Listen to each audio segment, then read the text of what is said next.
નમસ્કાર કલમયુદ્ધ સમાચારની સાથે હું છું આપની સાથે પાયલ બામભણિયા। તો જોઈએ આજના મહત્વના સમાચારમાં। સુરતમાં 5 વર્ષ ગુમ થયેલો બાળક પોલીસે રિવર્સ સીસીટીવી ચેક કરી શોધી કાઢ્યો। નવયુગ કોલેજની ગલીમાં માતા-પિતા મજૂરી કામ કરતા હતા, ત્યાંથી ગુમ થયો હતો બાળક।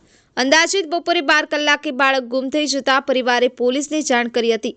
ઘટનાને પગલે સુરતની રાંદેર પોલીસ દોડતી થઈ હતી। 100 થી વધુ સીસીટીવી પોલીસે કર્યા ચેક। બાળક માતા-પિતા સાથે નોકરીની સાઇટ પર હતું ત્યારે થયો હતો ગુમ। બાળક 7 કિલોમીટર જેટલું ચાલતા દૂર નીકળી ગયો હતો। જયેશ નામના બાળકની પોલીસે 10 કલાકમાં ભારે મહેનતથી શોધી કાઢ્યો।